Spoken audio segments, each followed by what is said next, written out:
So I've started my journey with Gintama last night. I watched the first two episodes, the big old hour-long premiere, and I feel a little betrayed, I ain't gonna lie. Now, I've seen some clips, I've seen some out-of-context moments throughout my years in anime, but I've just never started Gintama as a full journey, because it's a big commitment.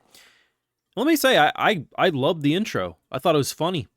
If that's considered weak or some of the more basic stuff, I'm just gonna enjoy the series the longer I go on, but I do feel betrayed and lied to.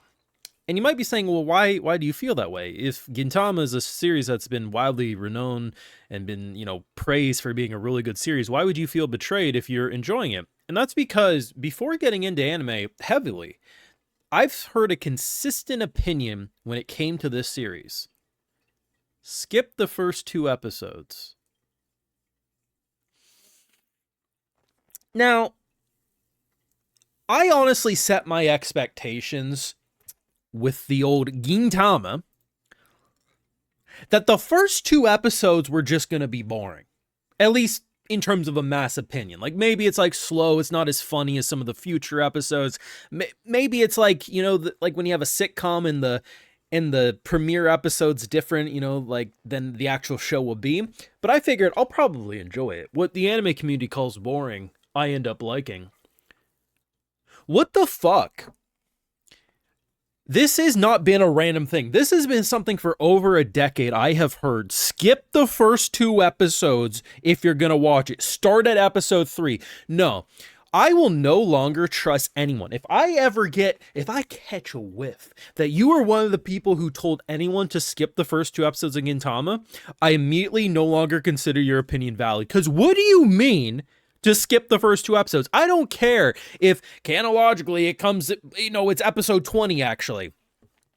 I know this series has serious arcs, and I know this series has some of the dumbest arcs. It's a jack of all trades when it comes to entertainment value and parodying and, making a fourth wall pretty much non-existent. Even if this is considered the weakest, even if this is like, well, the character's better if you watch it later. No, just start at episode fucking 1.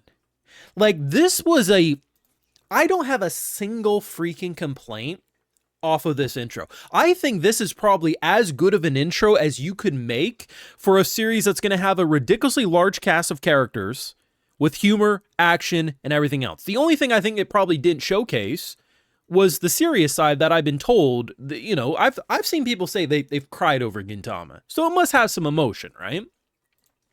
But at the end of the day, even this dude, questionable mustache choice, but actually really liked his story. Like, basically the main story hook for the big extra long premiere, you get introduced to a world, which I didn't know there was science fiction stuff to it. I thought it was just like an ancient Japan setting. No, there's aliens that came to Earth, and this dude lost his wife and his kid because, from the wife's point of view, well, bro sold their house in a drunken fit after losing his job. Obviously, from our point of view, we realize he really got the shit out of the stick. But it's like, it's a really engaging story, and honestly, I at multiple points laughed my ass off. Just fucking hilarious stuff.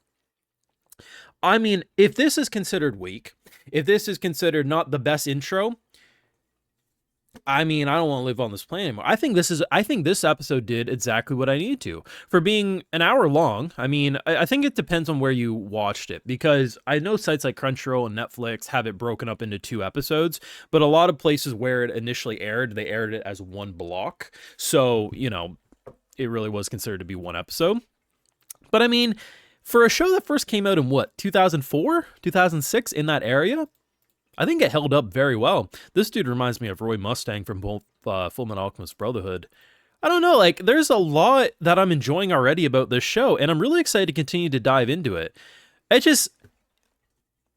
I'm not even, joking. This has been, the most consistent fucking thing. I think it has to be one of the most consistent things I've ever heard. Skip the first 2 episodes. Any Reddit post, skip the first 2 episodes. Now, I'm not saying there aren't some defenders being like, no, I really like the episodes, you should watch it. But it's so 3 years ago, 9 years ago, you're still seeing these posts. I disagree. Watch this as the intro. Now, I haven't seen episode 3 yet. I will be watching it tomorrow. I'm going to be watching probably anywhere from 3 to 5 episodes a week on Patreon. Maybe I'll do more videos on YouTube if there is demand. But I just had to say, I feel betrayed, man. I was here and skipped these episodes when I barely knew what an anime was. No, you should not skip them. I think they're fucking awesome. And honestly, I think that's a 10 out of 10 intro. It's funny as fuck. Some of the lines got me. I had to pause and wipe my eyes. I was laughing so hard. Not even exaggerating. I thought it was that funny. I won't be shocked by the time we get up to like episode 50. I consider this a top 10 anime if it keeps on the trend I think it's going to go. And what I know about how it talks. Like, when fucking Gintoki talks about Bankai, it's such surface level shit, but I'm like, oh man, I'm gonna fucking love the call outs of this shit. It's good. I like it. I think this is gonna be a very fucking fun watch. You can catch my full live reactions. We're gonna be doing a lot of Gintama over there. I don't know how much over here, but I just had to say, fucking great intro. Don't listen to anyone who tells you to skip it. Patreon, full live reactions and exclusives. Drop a like, show your support. Maybe if it does well enough, we'll do more videos over here. Yeah, subscribe if you're new around here. Catch y'all later. Don't trust anyone who tells you to skip the first 2 episodes of Gintama. They're fucking lying.